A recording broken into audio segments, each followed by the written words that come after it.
Five men gather to tell stories of horror and death. But on this night, they are joined by a sixth, a mysterious man whose tale promises to top them all.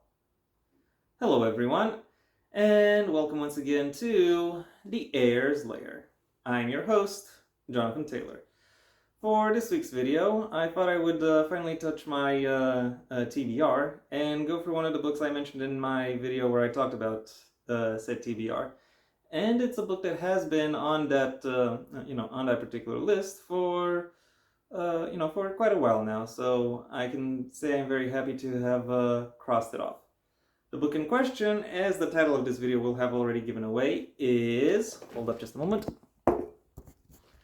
No More Tales to Tell by Thomas Muller. A resident of upstate New York, Thomas Muller has been a fan of the horror genre for most of his life. Having grown up watching The Twilight Zone and Night Gallery, and cites Stephen King and Clive Barker among his influences. That being said, I've read and reviewed enough books to know that who exactly an author is inspired by is of little indication when it comes to the actual quality of their work. So, what can I actually say about the quality of this particular piece of work from this author? Well, my impressions in summary are, I don't really know what to make of this book. It does become a little bit more interesting when you look at it in hindsight, when you try to actually perform like the more typical literary analysis aspects of it. However, in the moment, I can't really say I find myself to be particularly captivated by it or by its presentation. Still, I will say that it does actually build towards a very strong and very effective twist. And the readability of the of this book varies from decent to very good. So if you have a long afternoon to kill, or are going on a long journey you're not a driver for, such as by plane, train, or bus, then I can quite confidently say that this book is something you can you can enjoy the time you kill with it. And now that I've covered the broad impressions, it's time I delved into some specifics. Do you recall those stories you may have heard about in school, where you have a bunch of characters gathering together, or or otherwise coming together so that they can tell stories? And it is through these kinds of stories that the curriculum is meant to teach you about framing devices. Well, that's kind of the impression I get when it comes to this book. It is very much reminiscent of those kinds of stories, and its plot does does little to really deviate from that impression. For the record, the plot of this book, as the synopsis will have actually already given away, is about a club of storytellers, which ends up having a sixth man, or a sixth member, join them. A sixth member who promises to regale them with a story unlike any they have ever heard, as soon as his turn is up. This is a pretty typical setup of these broader framing device stories. So it's not, and the book does very little to actually differentiate itself from that. Nothing particularly surprising, except for the twist. Because yes, this book does actually build towards a twist, and I do find that it is sufficiently well built up that it does actually carry plenty of narrative impact, all things considered. As for the stories that are presented within the book itself, they are, they're pretty typical short stories or short novellas, if you were to, really think about them, where they are plot first and everything else second, really. They all as the synopsis has already mentioned, thematize death to some degree, be it either as challenge, as change, as consequence, as mystery, or as risk.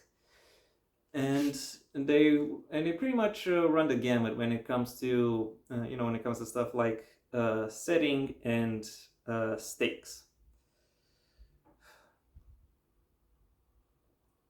That being said, the one thing I would say that they that they do all really have in common, aside from the fact that death is featured in all of them, is the fact that death is always comes across as a consequence, something that pushes that pushes the characters of these short stories outside of their regular lives, and to some extent, all of these stories are about how these characters confront death.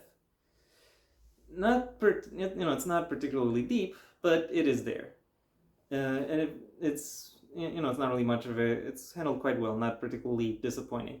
What is somewhat disappointing in terms of this book is in terms of this book's presentation is how it really handles characterization, because between the framing device and the various stories that are told within the book, there are about 24 characters altogether, and of these 24 characters, there are really only a handful ish that really have enough distinguishing features to allow them to stand out. And unfortunately, I will have to say that none of the storytellers are actually part of that handful. And when you consider just how much page time they actually have, it is it is quite regrettable that I can that I can effectively say that.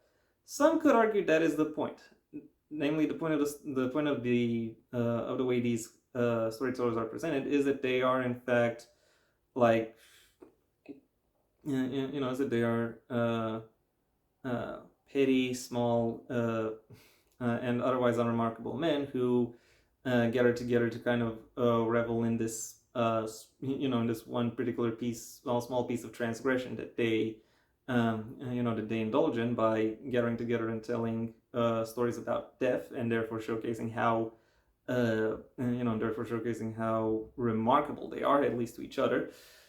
But however, that requires the book lean into the argument, I become better by being worse, which is not really an argument that any kind of author would have to support, especially when it comes to the horror genre, where there already actually is a a blueprint for how to make stories like this actually come that much more to life, namely American Psycho. I think you'll recall how in American Psycho there's a lot of there's plenty of page time dedicated to descriptions of clothing, accessories, music, various other lifestyle signifiers that are very much enjoyed by Bateman and his fellow corporate yuppies, each of which is meant to signal them as being men of taste and class. And yet for a discerning reader, discerning readers are immediately capable of realizing that that's all just a facade, that these characters don't actually know what they are doing when they are when it comes to when it comes to the life and the signifiers that are putting around themselves, which ultimately goes towards making these characters come across as more immature. That is something that this book could have done, but didn't even try, or didn't even noticeably try, so to speak. When it comes to the world building, that is again a little bit of a mixed bag.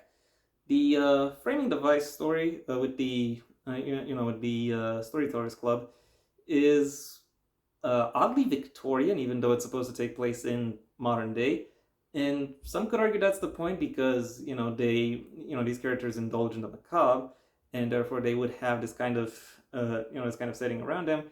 But that is merely speculation at this point. There's not really enough evidence in the text for me to say, oh yeah, that is clearly the point. And when it comes to the stories they tell, well, as I've already mentioned, they are basically plot first. So while there is some world building, it is only there to the extent that it supports the plot. It is perhaps occasionally interesting and uh, and uh, and broadly speaking well done, but again, it is not something that is particularly eye-catching or captivating. Overall, while I think the author has done a great job with this, with this book on a conceptual or thematic level, I ultimately find that the presentation that the presentation that this book was going for is a little bit too raw, a little bit too underdeveloped, and not really immersive enough to really to really stand on its own. My final rating for No More Tales to Tell is a 3 out of 5. On the higher end of that scale, but of that rating, but still a 3 out of 5. And yeah, that was my review. Thank you for your attention. If you enjoyed it, well then please like the video, maybe even share it wherever you think other people will also like the video. If there is anything you'd like to add, either to the book itself or to my review of it, that's what the comment section is for. And if you want to see when my next video gets released, well then please subscribe. And ideally also ring the bell or do whatever else YouTube will ask of you in order to keep you notified. My books, the first of my own Heir to the Empire series, The Next Generation and A Path Not Taken, are available at various book retailers under their respective master links in the description down below. Right past my social media links, which I also suggest you check out should you choose to. And given I may have some more info on that third book I keep saying that I'm going to release, by the time this video comes out, now might be as good a time as any, or now when you see this video, might be as good a time as any to actually check those links out.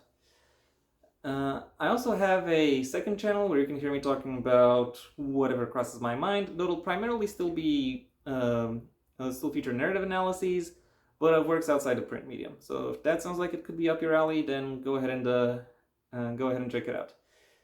If, however, you want to hear more about my thoughts on the print medium and selected works therein, well then I suggest you stay on this channel and specifically go for my backlog, where aside from an embarrassment of riches when it comes to book reviews, I also do book rewriting videos, writing advice videos, and videos on miscellaneous writing topics.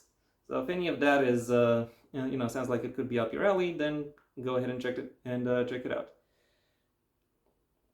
If none of what I've suggested sounds like it could be of interest to you, then I suggest you go ahead and do whatever you want the rest of your day, because it is your day after all. And yeah, that was it for me. Or from me. So until next time, I am Jonathan Taylor, and this has been The Heir's Lair.